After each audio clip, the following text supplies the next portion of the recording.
నేనెప్పుడు గూడా match fixing అనలే ఎంఐని. గెలిచిన ప్రతిసారి మ్యాచ్ ఫిక్సింగ్ అనలే. పిచ్ స్లో ఉంది, పిచ్ మంచిది కాదు అని అంటే పిచ్ వలుగుతది. పిచ్ బాలేదు, పిచ్ స్లోగా ఉంది అని అంటే ఎంఐ వాళ్ళు ఎట్లా కొడతారు మళ్ళీ 15 ఓవర్స్‌లో 146.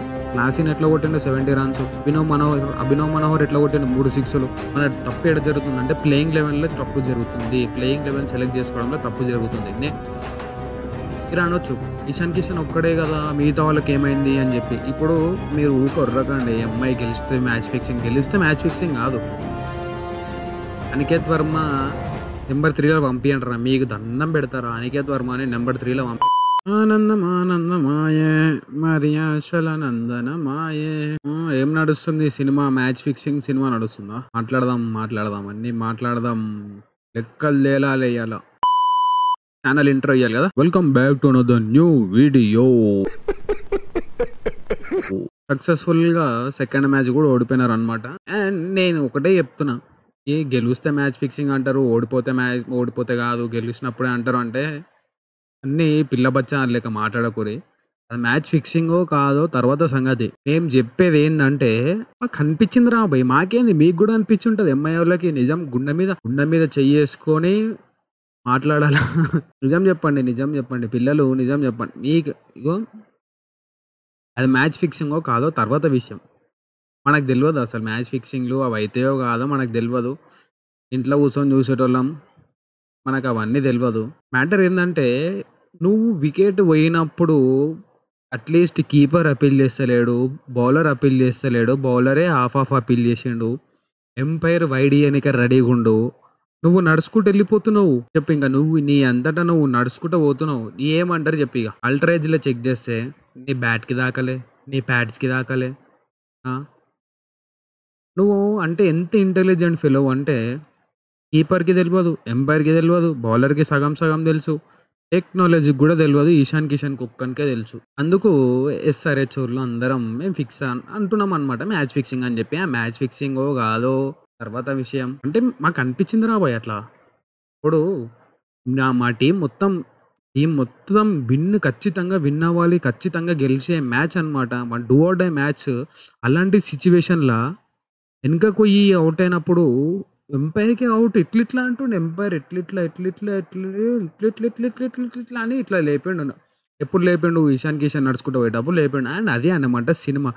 ఇది ఇషాన్ కిషన్ కూడా తెలుసో తెలవదో మరి ఏందో ఇది పెద్ద క్వెషన్ అనమాట. క్వెషన్ మార్క్ అందరికీ క్వెషన్ మార్క్. ఇషాన్ కిషన్ ఎంఐకి ఆడుతుండే, ఎస్ఆర్‌హెచ్‌కి ఆడుతున్నా అని చెప్పి. లాస్ట్ మ్యాచ్ ఫ్రంట్ ఫుట్ వచ్చి ఔట్ అయిపోయాను. ఓకే పోనీ ఔట్ అయిపోయినావు. ఈ మ్యాచ్ నీ దగ్గర 2 డీఆర్ఎస్‌లు ఉన్నాయి. ఆల్రెడీ ఇంతకు ముందుకే వికెట్ పడ్డది. నువ్వు మళ్ళా వికెట్ పడ్డది. నీకు తెలిసేమో ఔట్ అని చెప్పి ఎవ్వడు అప్పీల్ చేస్తలేనప్పుడు నువ్వు డీఆర్ఎస్ తీసుకోవచ్చు కదా. ఎంపైరే లేడు, కీపర్ లేడు, బౌలర్ సగం సగం నువ్వు డీఆర్ఎస్ తీసుకోవచ్చు కదా. నువ్వే నడుచుకుంటూ వెళ్ళిపోయి నేను ఔట్ అయిపోయినారా నీకు నువ్వు డిక్లేర్ చేసుకుంటే ఇంకెందుకు బ్రో నీకు 10 కోట్లు ఇచ్చి నాకు అర్థం కాదు. ఎంతమంది అగ్రీ చేస్తారు నాతోని ఈ విషయంలో? ఒక విషయం క్లారిటీ ఏంటంటే మీరు ఒర్రకండి ఎంఐ గెలిస్తే మ్యాచ్ ఫిక్సింగ్, గెలిస్తే మ్యాచ్ ఫిక్సింగ్ కాదు. ఆ వికెట్ కోసం మాట్లాడేది. ఎందుకంటే డూ ఆర్ డై మ్యాచ్‌ల నువ్వు పర్ఫార్మెన్సే జీరో. అప్పుడే వికెట్ పడ్డది. నువ్వు అప్పుడే వచ్చినావు. డీఆర్ఎస్ ఎందుకు తీసుకోరు చెప్పండి?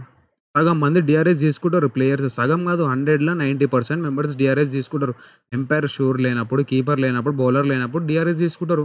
ఈడ మా బాయ్ ఏందంటే నేనే ఔట్, ఎంపైర్ బాయ్ లేపు, వేలు లేపు, చెయ్యి లేపు బాయ్, ఔట్ అయిపోయినా బాయ్ లేపు అని చెప్పి ఔట్ ఇచ్చేసి వెళ్ళిపోయాడు. అట్లా ఉన్నందుకు తప్పట్లేదు మరి. ఇక మ్యాచ్ ఫిక్సింగ్ ఇక తప్పట్లేదు బాయ్స్‌కి. ఏం చేస్తాం చెప్పు? అట్లాంటి సిట్యుయేషన్ వచ్చిందాడ. చెప్పండి ఇక అట్లాంటి సిట్యుయేషన్ వచ్చినప్పుడు ఎవడైనా అంటాడు. ఖచ్చితంగా ఎవడైనా అంటాడు. రేపు నీ మ్యాచ్‌లో అయినా కూడా నువ్వైనా అంటావురా నాయన సరేనా? రోహిత్ శర్మ కూడా అట్లాంటి వికెట్ ఆపోజిట్ టీమ్ వాళ్ళకి ఎవరికైనా అయినప్పుడు అదే అంటారు. సీఎస్‌కే వాళ్ళతోని ఆడి అట్లా ఔట్ అయిపోయినప్పుడు మ్యాచ్ ఫిక్సింగ్ అని మీరే అంటారు. అర్థమైందా? సో ఫస్ట్ ఆఫ్ ఆల్ ఇది క్లియర్ చేస్తున్నా. నేనెప్పుడు కూడా మ్యాచ్ ఫిక్సింగ్ అనలే ఎంఐని. ఓడిపోయిన ప్రతిసారి మ్యాచ్ ఫిక్సింగ్ అనలే. గెలిచిన ప్రతిసారి మ్యాచ్ ఫిక్సింగ్ అనలే. ఎప్పుడు అనలే. నాకు ఈ రోజు అనిపించింది వారినైనా ఈడెందరా నాయన ఓడు ఔట్ చేయకుండా వెళ్ళిపోయాడు.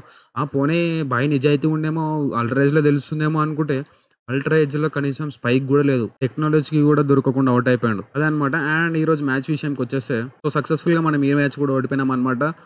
అండ్ మనకి ప్లే ఆఫ్స్‌కి పోయే ఛాన్సెస్ ఔట్ ఆఫ్ 6 విన్ అవ్వాలి.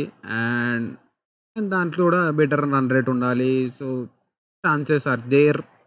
కానీ లెస్ ఛాన్సెస్ అనమాట. అండ్ మనోళ్ళకి ఇప్పుడు లీగల్‌గా పర్మిషన్ వచ్చేసిందనమాట 300 కొట్టనీకి. ఎందుకంటే ప్లేఆఫ్స్‌కి పోయే ఛాన్సెస్ చాలా తక్కువ కాబట్టి సో, ఫోకస్ ఆన్ 300 అనమాట. రెడీగుండండి బాయ్స్. ఏ టీమ్ మీద కొడతారో గానీ 300 ఖచ్చితంగా కొడతారు. చాలా కృంగిపోయి, కృషించి ఉన్నారు. ఏ టీమ్ మీద తీస్తారో కోపమంతా గానీ ఖచ్చితంగా తీస్తారు. 6 మ్యాచ్‌లల్లా అంటే ఇన్ని రోజులు పిచ్‌కి తగ్గట్టు ఆడాలా, పిచ్‌కి తగ్గట్టు ఆడాలన్న మైండ్ సెట్‌తోని ఆడుతుర్రు. ఇక అయిపోయింది. ఇప్పటి నుంచి అయిపోయింది. సో, ఈరోజు మ్యాచ్ పర్ఫార్మెన్సెస్ ట్రావిస్ హెడ్ మామ ఫెయిల్ అయిపోయిండు. 4 బాల్‌లో ఆడిండు. సెకండ్ ఓవర్ అనుకుంటా. 4 బాల్‌లో ఆడిండు. ట్రెంట్ బోల్ట్ వికెట్ తీసిండు ఫస్ట్ ఓవర్‌లోనే. సెకండ్ ఓవర్ ఏసిండు. ట్రెంట్ బోల్ట్ వికెట్ తీసిండు.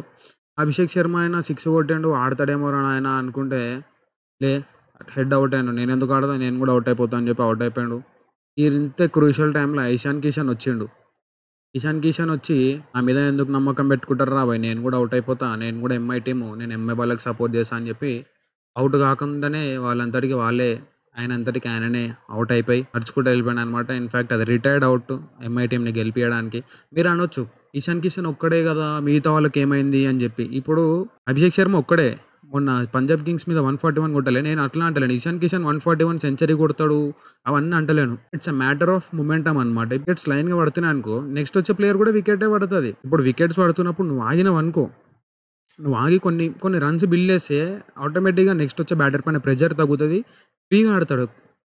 ఇప్పుడు ఇషాన్ కిషన్ ఔట్ అయినందుకు నితీష్ కుమార్ రెడ్డి ఔట్ అయ్యిండు. నితీష్ కుమార్ రెడ్డి పెద్ద ఫామ్‌లో లేడు. కాకపోతే ఇషాన్ కిషన్ ఎఫెక్ట్ కూడా పడతది నితీష్ కుమార్ రెడ్డి మీద. ఇది అర్థం చేసుకోవాలి మీరు కొంతమంది. సో, ఇది అయిందనమాట. మీరు ఇషాన్ కిషన్ ఒక్కడే కదా! మిగతా వాళ్ళందరూ ఏం పీకరంటే ఏం పీకరు. ఒకడు ఔట్ అయితే లైన్‌గా పోతది. మొమెంటమ్ అనమాట అంతనే. ఇప్పుడు ఇషాన్ కిషన్ నించొని ఒక 5 ఓవర్లు ఆడి నెక్స్ట్ ఔట్ అయితే సీన్ వేరే లేకుంటుండే. నేను 250 వస్తది, 200 వస్తది. ఇషాన్ కిషన్ సెంచరీ చేస్తాడని అంటలేను. ఫస్ట్ చెప్తున్నా.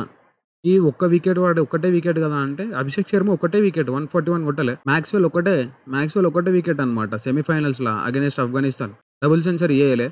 సో, ఇట్లాంటి సీన్స్ అయితుంటాయి. అండ్ అదే అంటున్నా నితీష్ కుమార్ రెడ్డి అయితే ప్యూర్‌గా ఔట్ ఆఫ్ ఫార్మ్ కనిపిస్తుండు. ఆ ఫీల్డ్‌లో ఏదో ఎఫర్ట్స్ పెడుతుంది గానీ లాస్ట్ బాల్ కూడా క్యాచ్ పట్టేది.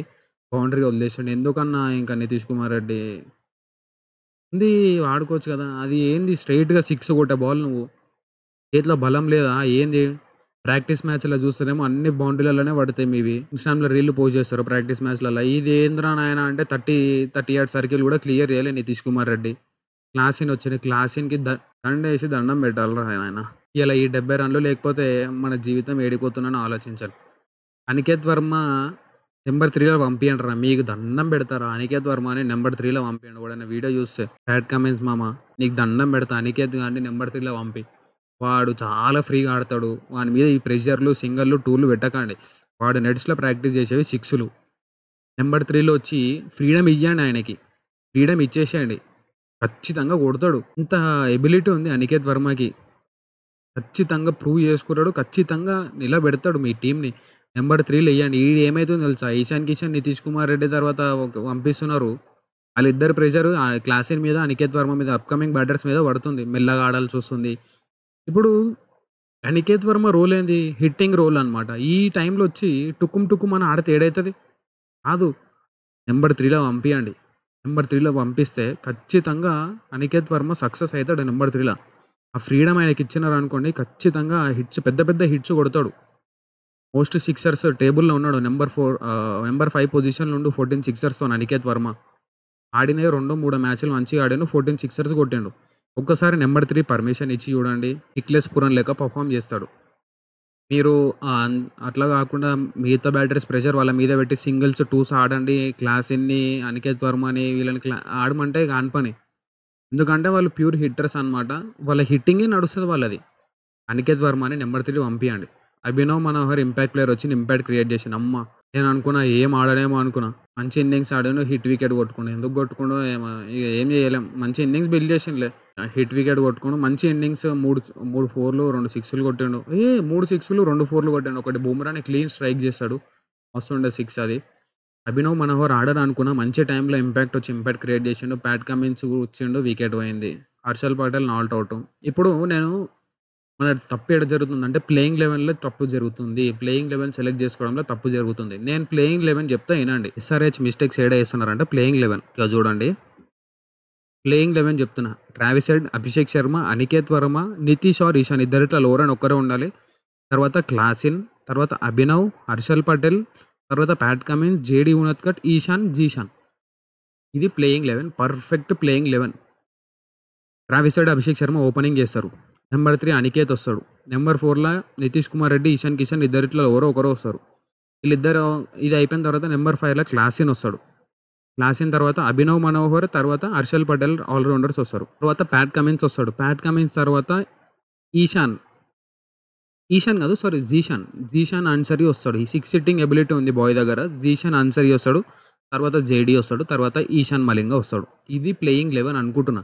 4 ఓవర్సీస్ ప్లేయర్స్ కాబట్టి హెడ్ ఒకడు, క్లాసిన్ ఒకడు, ప్యాటీ ఒకడు, జీషాన్ మలింగ ఒకడు, ఈశాన్ మలింగ ఒకడు.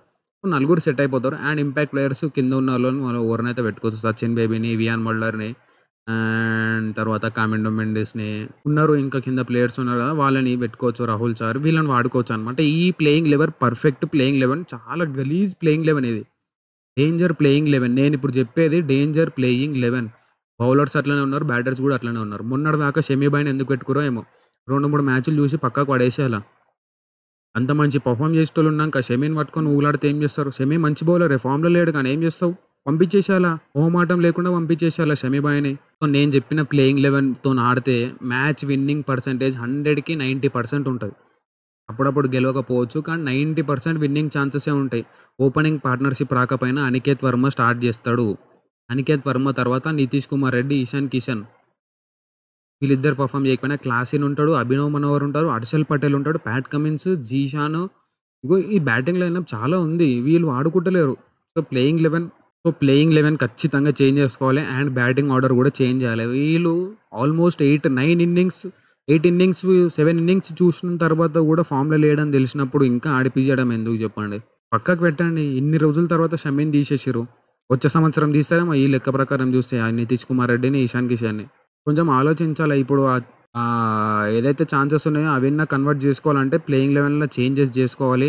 అండ్ బ్యాటింగ్ ఆర్డర్లో కూడా చేంజెస్ చేసుకోవాలి. ఈ స్కోర్ కార్డ్ చూడండి. Travis head, Ishan Kishan out అయిన తర్వాత అభిషేక్ శర్మ అవుట్ అయ్యండి. ఇషాన్ కిషన్ అన్న సెకండ్ వికెట్ ఇషాన్ కిషన్ అన్న పెద్దనాయన నీకు దండం పెడతారా దూత, నువ్వు మా కోసం ఆడు, ఆపోజిట్ టీం వాళ్ళ కోసం కాకుండా. ఒక్క మ్యాచ్ సెంచరీ కొట్టి మాకేం లేని హైప్ ఇచ్చినావు. ఆ మ్యాచ్ సెంచరీ కొట్టకుండా నన్ను ఉండాల్సిందే నువ్వు.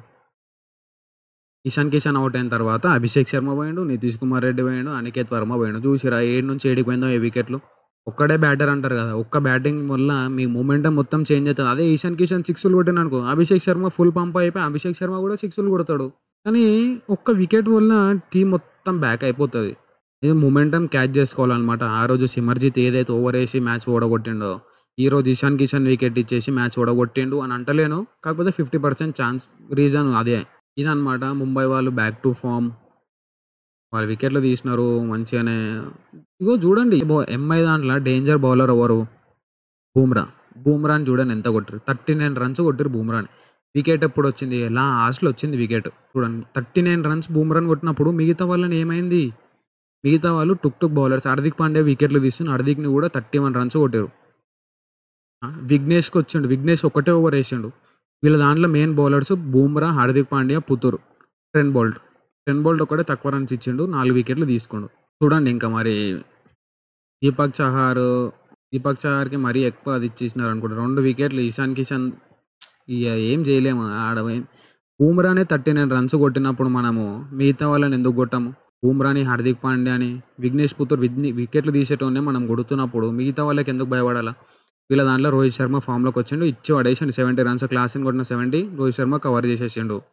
తర్వాత ఎక్స్ట్రా ఓవర్ కొట్టారంటే సూర్యకుమార్ యాదవ్ 40 రన్లు కొట్టిండు. ఈ 40 రన్లు కూడా సగం మన వల్లే ఇచ్చారు. ఏం చేస్తాను చెప్పు? పిచ్ స్లో ఉంది అని అనొద్దు. పిచ్ స్లో ఉంది, పిచ్ మంచిది కాదు అని అంటే పిచ్ వలుగుతుంది. ఏం పిచ్? కొంచెం డ్రై ఉందంట. పిచ్ కండిషన్ కొంచెం వేరే ఉంది. కానీ క్లాసిన్ ఆడిన ఇన్నింగ్స్ చూస్తే పిచ్కి సంబంధం లేదు. పిచ్ బాగాలేదు, పిచ్ స్లో ఉంది అని ఎవడైనా వీడియోలు చేసి కామెంట్లు పెట్టినంటే పిచ్చులు వలుగుతాయి ఒక్కొక్కరిని. మన బ్యాటర్స్ సరిగ్గా లేరు నాయన, సరిగ్గా లేరు. మన మొమెంటం చేంజ్ అయిపోయింది. ఇషాన్ కిషన్ వికెట్ పోయినప్పుడు మనలో మొమెంటం చేంజ్ అయిపోయింది. అండ్ హిట్టింగ్ కొట్టాలి అన్న ఇంటెన్షన్ కూడా తగ్గిపోయింది. వాళ్ళు వెనకడిగి వేసి ఆడుతున్నారు. సన్ రైజర్స్ హైదరాబాద్ వాళ్ళ బ్యాటింగ్ స్టైల్ ఇది కాదు.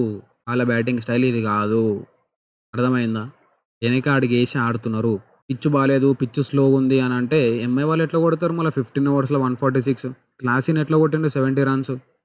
అభినవ్ మనోహర్ ఎట్లా కొట్టిండు 3 సిక్సులు. పిచ్ కొంచెం తేడా ఉండొచ్చు. పిచ్ తేడా ఉండొచ్చు. కానీ మొత్తం పిచ్ ప్రాబ్లమ్ గాదు. ఎందుకంటే మొత్తానికే పిచ్ ప్రాబ్లమ్ అయినప్పుడు వాళ్ళు 15 ఓవర్స్‌లో 146 కొట్టారు. రోహిత్ శర్మ నీట్‌గా ఎన్ని సిక్స్‌లు కొట్టాడు రోహిత్ శర్మ? రోహిత్ శర్మ 3 సిక్స్‌లు కొట్టాడు. సూర్యకుమార్ యాదవ్ 2 సిక్స్‌లు కొట్టాడు. అవి కూడా క్లీన్ స్ట్రైక్స్ అన్నమాట. Clean strikes. పిచ్ బాలేదన్నప్పుడు క్లాసీన్ 107 మీటర్ సిక్స్ ఎట్లా కొడతాడురా? నాకు అర్థం కాదు. ఆ! చెప్పు. 2 సిక్స్‌లు కొట్టిండు. అభినవ్ మనోహర్ 3 సిక్స్‌లు కొట్టిండు. అభిషేక్ శర్మ ట్రెంట్ బౌల్ట్‌ని సిక్స్ కొడతాడు. Last ball. Second over last ball అనుకుంటా సిక్స్ కొడతాడు. పిచ్ బాలేదా? పిచ్ మంచిగానే ఉంది బ్రో. మనోళ్ళ ఇంటెన్షన్ కరెక్ట్ లేదు. They are playing in back step. వెనకాల ఆడుతున్నారు. భయపడి కొంచెం ఏందంటే పిచ్ అడ్జస్ట్ కావాలా, స్లోగా ఆడాలి మనము, మరీ అగ్రెసివ్ ఆడుతున్నామని ఆడుతున్నారు. వాళ్ళ స్టైల్ ఇది కాదు. ఖచ్చితంగా ఇది కాదు. ఇది మ్యాచ్ సమ్మరీ అన్నమాట. సో, పిచ్ స్లో ఉంది అని మాట్లాడుకునే దాని ముందు వీళ్ళు 15 ఓవర్స్‌లో ఎట్లా ఫినిష్ చేస్తారో ఆలోచించండి. క్లాసిన్ అంత స్కోర్ ఎట్లా చేస్తాడో ఆలోచించండి. రోహిత్ శర్మ అంత స్కోర్ ఎట్లా చేస్తాడో ఆలోచించండి. సూర్యకుమార్ యాదవ్ 200 స్ట్రైక్ రేట్‌తోని ఎట్లా ఆడతాడో అది కూడా ఆలోచించండి. సో, పిచ్ కండిషన్స్ ఉండొచ్చు. First over, second over bat పైకి బాల్ వస్తది ఉండొచ్చు. కానీ పిచ్ కండిషన్స్ బాలేవు అనే రీజన్ ఓన్లీ 10-20% వరకే యాక్సెప్టబుల్. మొత్తం పిచ్ డిఫెక్ట్ అనేది మాత్రం లేదు. సో, ఇది అయిందనమాట. అండ్ ఇంకేం మాట్లాడుకోవడానికి లేదు. ఖచ్చితంగా ప్లేయింగ్ లెవెన్‌లో చేంజెస్ చేసుకోవాలి. అండ్ ప్లే ఆఫ్స్‌కి క్వాలిఫై కావాలంటే 6కి 6 గెలవాలి విత్ బెటర్ రన్ రేట్. మంచి రన్ రేట్‌తోని గెలవాలి. అప్పుడు గానీ ఛాన్సెస్ ఉండవు. So, let's hope for the best. అయిపోయింది ఇంక ఛాన్సెస్ లేవు కాబట్టి మనోళ్ళు మెంటల్‌గా ఫిక్స్ అయిపోతారు. ఇట్లయితే కాదిగ. మనం మెల్లగా ఆడితే కాదు. 300 ఒక మ్యాచ్ కొట్టాలంటే టార్గెట్ ఫిక్స్ చేసుకుంటారు. ఇప్పుడు 6 మ్యాచ్‌లో 6కి గెలవాలనే టార్గెట్ ఉండదు ఆళ్ళకి. 6 మ్యాచ్‌లల్ల వాళ్ళకుంటదేమో గానీ, మాకేమనిపిస్తుందంటే 6 మ్యాచ్‌లలో ఒక విధ్వంసం మ్యాచ్ అయితే చూడబోతున్నాము. ఖచ్చితంగా అని అనిపిస్తుంది. సో, ఇదనమాట. అండ్ ఎంత మాట్లాడుకున్నా మ్యాచ్ ఓడిపోయినాం కాబట్టి ఏం చేయడానికి లేదు. So, see you next